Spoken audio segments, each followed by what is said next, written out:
Morning, guys. How are y'all doing? It's a little before daybreak. Well, it's almost daybreak. It's fixing to break. It's early morning. How are y'all doing this morning? Hey, so what's going on with the new tip? Well, I don't think it's a new tip, but I think it's new to a lot of people, new to us, huh? In the Jack and Lily Sullivan case, about them being seen with an adult around the same time as they were said to have disappeared. What's up with that? And there's so much more, right? So much more. It's y'all know that they covered around 40 kilometers of area with those cadaver dogs. When we were told by stepdaddy that they didn't really even have a sense of direction, yeah, they did. They searched the trailer house, which is what I thought they were gonna do. They searched every bit of that trailer house, all around that trailer house, all around that yard, where the boot print that allegedly could have possibly matched Lily's size, where the pink blanket was found, and so many other places. Yeah, I wondered about that, and I that's why I did that one the other day, just to kind of show what he was saying, and then, try to understand more or less how much area did they really cover. And according to the RCMP, they covered 40 kilometers, roughly, with the cadaver dogs. So that's a pretty good area. But, I mean, like I said, how is he to come out here and say, I've been telling him to bring these dogs in a long time ago, like, I've been doing this, I've been doing that, when you ain't done a damn thing. Since you waded through the water you said you waded through, which I didn't even see no wet clothes anyway. And you damn sure your voice didn't hurt too bad, because you ain't been able to shut up since day one, which is a good thing. The more you talk, the more you spill. Right? I mean, I think that his biggest butt hurt is that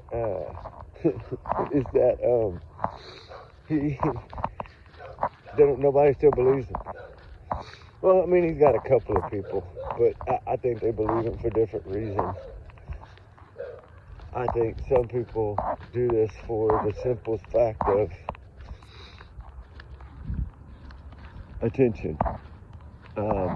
Want him to talk to them, want to try to get answers, but you're not going to get anything from him but lies. That's why I don't know people even want to talk to him, period. Why would you even want to talk to somebody that's just going to tell you lies? These two kids vanished on his watch. I mean, we're going to sit here and say the same thing about Katie, right? Sebastian vanished on Katie's watch. Okay, Jack and Lily vanished on Daniel's watch. Summer Wells vanished on Candace and Grandma's watch.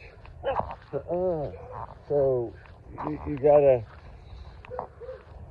look at who was in charge when these kids vanished. Who was the one, right? And the reason I say Daniel is because he's the last one to see Lily, he says.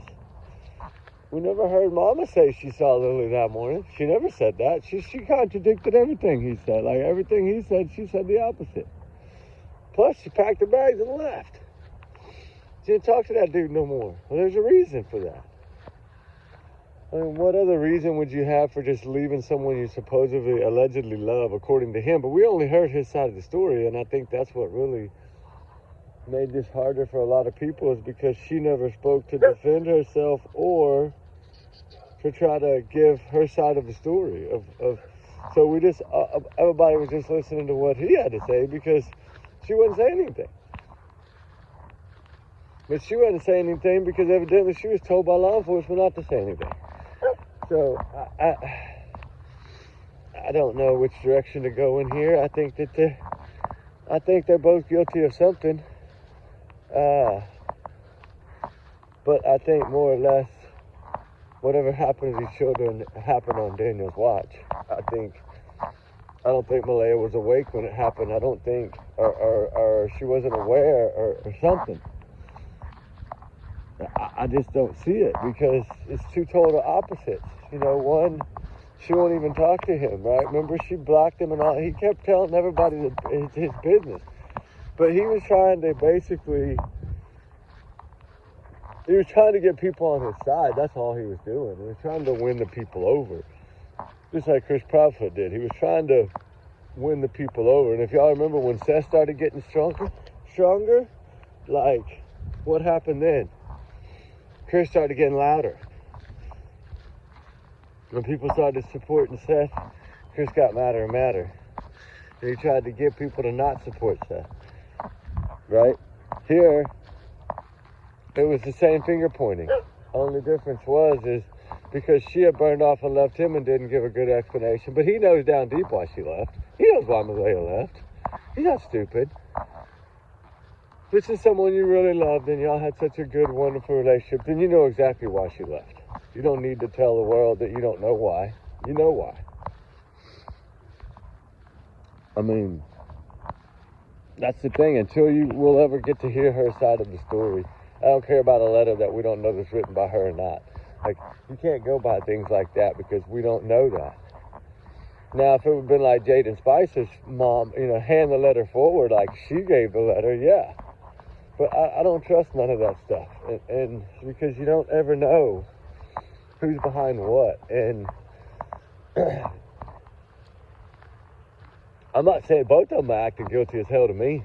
I mean, in a way, in a sense, if you look at it, yes, I've always felt like Malaya was probably abused and ran because of that reason. And I'm sure that probably does have a little bit to do with it. But still, all in all, if you have law enforcement there, you stay there and you look for your children. I mean, end of story, unless you know the truth. Like, if you know the truth, then yeah, you're not going to stay there and fight for your children or look for your children. If you already know they're not there. I mean, that's the thing. You don't search for something that you already know where it is, right? We say that a lot. Well, I believe either the trauma and the abuse was so bad that she left without hesitation. As soon as she saw a break for it, and having law enforcement present and her family there to back her for once, like she finally had the power of people behind her for once, instead of it being just his family in control of things. His mom, his brother, her outnumbered. This time she had someone that had her back. And she packed up and left. But there's more to it, because you wonder, okay, would she have really left if they wouldn't have probably said they were going to take Meadow, right?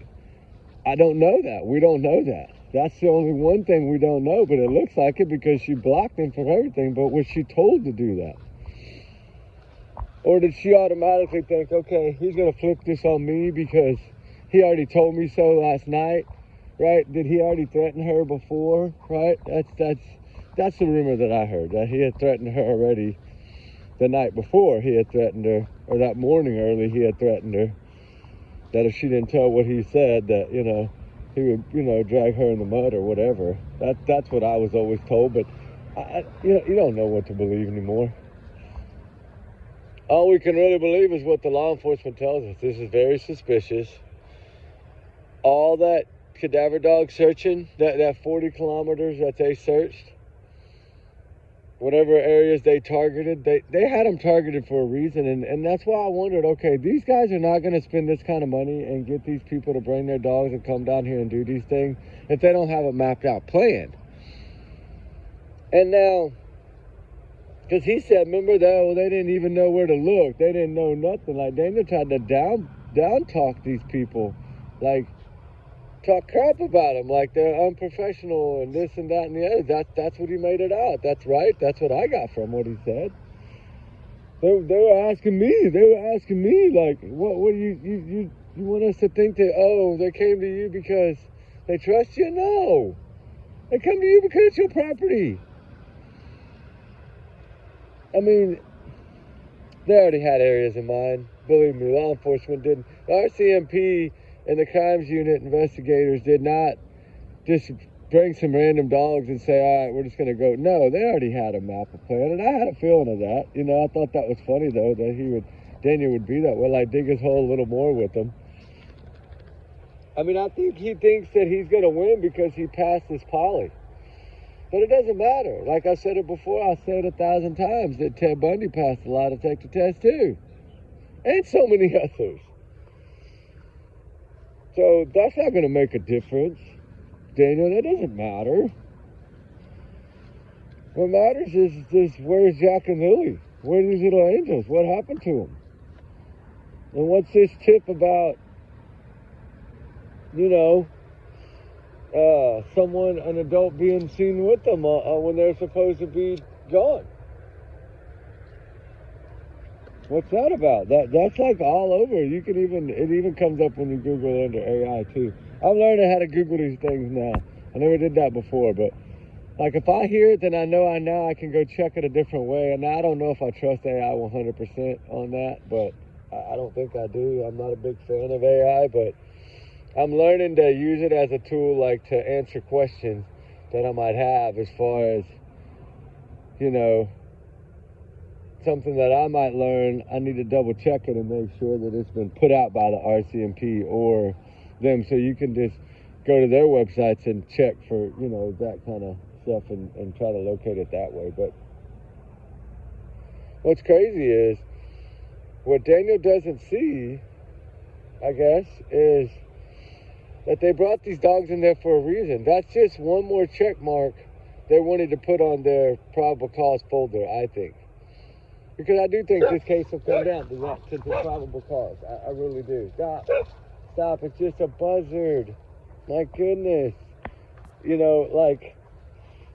I think that there's 3 of them, I guess, in the top of this tree we were standing under, and they took off flying, and so she thinks she's going to catch them. Ruby, stop. It's flying around us in a circle or something. It's just, Ruby, leave it alone. Look, there's another one. Oh, there's one right over us. There's 3 of them. Those are some kind of road chickens or something. That's what my grandpa used to call them. He didn't call them buzzards. He called them road chickens. I don't know why my grandpa called them that, but he always called them that. He said, watch out for them road chickens. They'll break your windshield.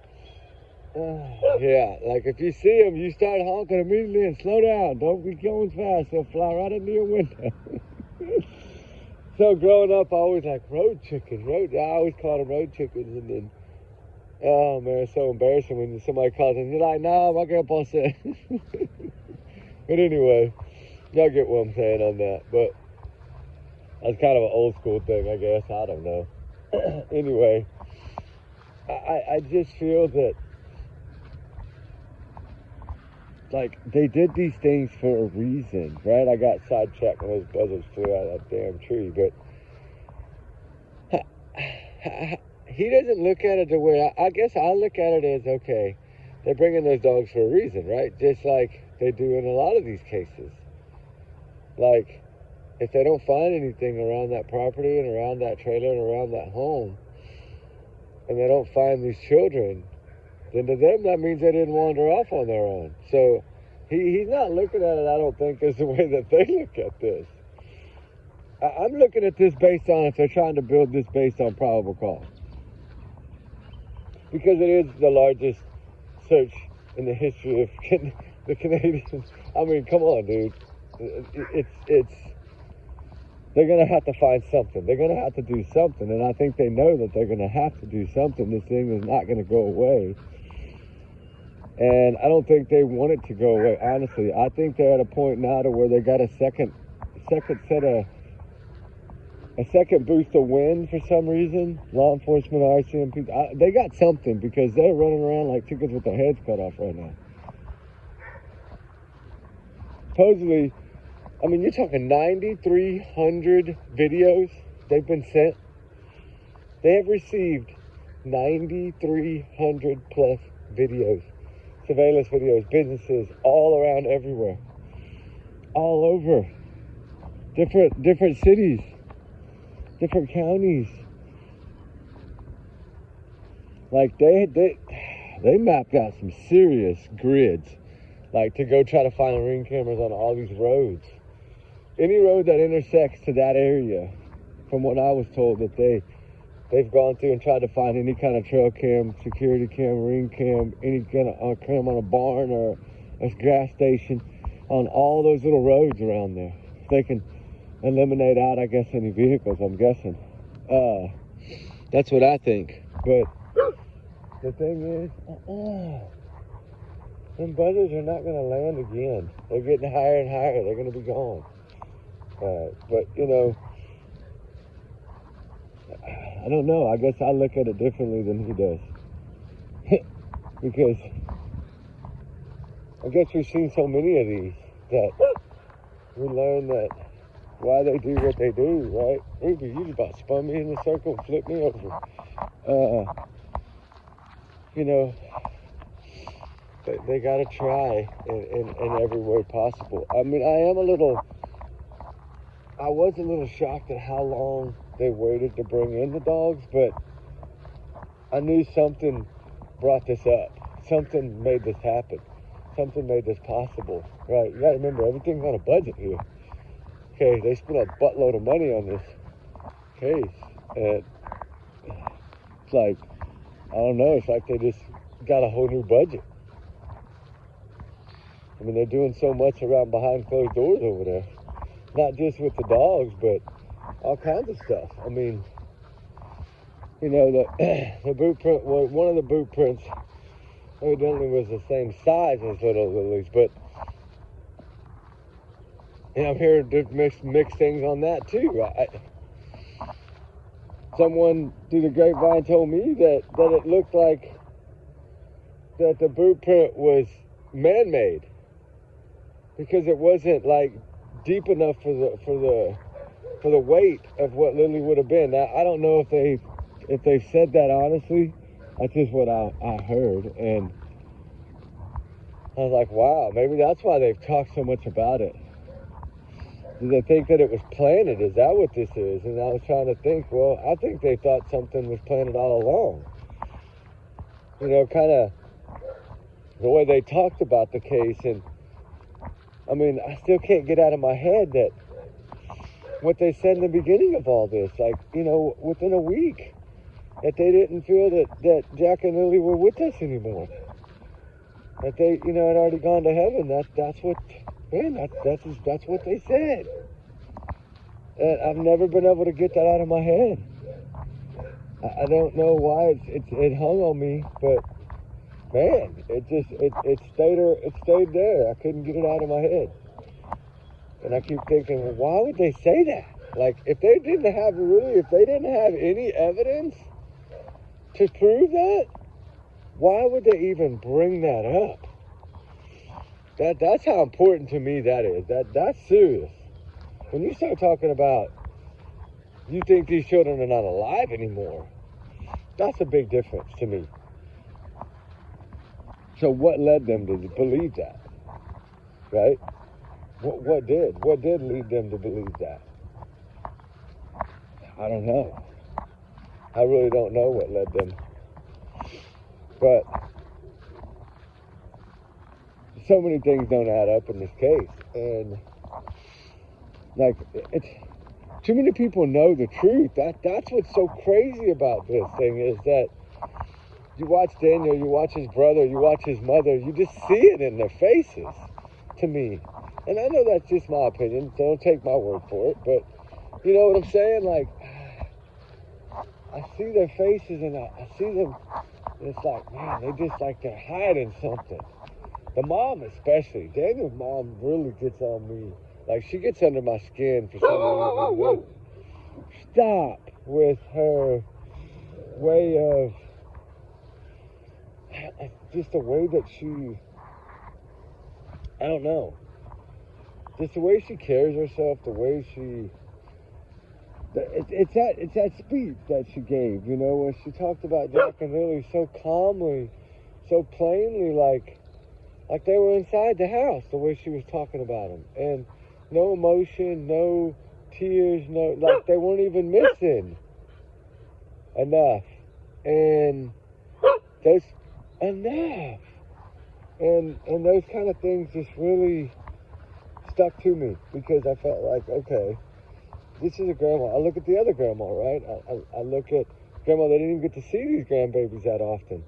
She sat there at a table holding their picture bawling pretty much the whole time. And then I'm like, okay, now here's this one. She's not even saying a word. Like not even a tear, not shedding nothing, like no emotion. And then all of a sudden towards the end of the interview, they asked her the question about Daniel. And then she starts bawling. And I'm like, okay, that's a mama covering for him. I've talked about it before, I know, but it's something that stuck with me in this case. And I just feel that these little things that stick with us for a reason. If they stand out for a reason, right? What makes us notice these things? That's kind of, and I think it's just more or less it's patterns in different cases that all pan out almost the same always. It's weird, right? But little Jack and Lily, I think the truth will hopefully come out one day.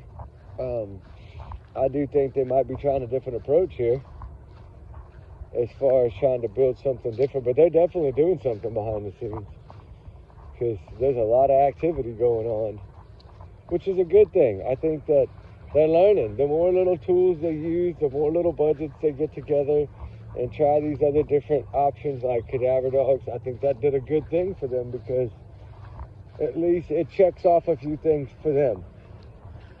Okay, now we can't say, although, heck, that piece of the trailer house floor where something could have happened could be gone by now, too. I mean, they had plenty of time to cover things up. I get that. But it's harder to dismiss everything from those dogs. They're pretty smart. But it just shows that I think that the kids were never there, right? Kind of like Sebastian. I don't think the kids made it home from that afternoon, or if they did, something had to have happened early in the night, like before 10 o'clock p.m. the night before. And then if that's the case, then he had all night long to do anything. 4-wheeler trips or whatever, right? He could have done so much, right? That's, what we had heard in the beginning was that there was an accident on the 4-wheeler. I don't know if that's even talked about really, but we had heard that early on, and the 4-wheeler was really clean, like somebody just washed it, but I don't know. But anyway, pray for answers, pray for truth. What is the truth, right? How much do they really know? What do they really know? How many of them know, right? But the main question is where are these children?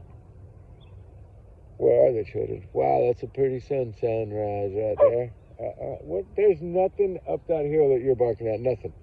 Ruby, it's just trees and grass. There's not even a butterfly in the air. Goodness gracious, dog. Anyway, guys, we love y'all. Y'all have a good morning. Have a blessed day. We're honored that y'all are always here. We appreciate y'all. We'll talk soon. Remember, y'all's comments, y'all's and y'all's alone, not to reflect the channel, guys. But we do our research together because we are a big hard little family. Trigger warning times 100 million. And everyone's innocent until proven guilty in the court of law. We know that. We're not here to charge anyone. We can't do that. We're here to try to understand and learn and find these children. That's be a voice. Try to help in any way possible. The more we show their faces, the more the pressure. Although, like I said, I think the answers lie within that trailer, or else somebody would have claimed that $150,000 reward already. Definitely. I don't know. Hopefully, prayerfully, they are really working as hard as what I'm hearing behind the scenes. That would be a good thing. I think something gave them a second win because it's just random that all this is now coming up before the bad weather hits. Like, are they trying to do something now because knowing that they're not going to be able to do anything for months and months because of weather? I don't know. I don't know what it is. But anyway, like I said, allegedly these are my thoughts, guys, my opinions, my free speech. I'm entitled to it. So take it like that, grain of salt, or whatever, however they say it. But just 1 grain. All right, guys, y'all be good. Be safe. We'll talk soon. Prayers for all these little missing babies. Goodness gracious. Wow. All right, guys. Y'all be good. Be safe. Talk soon.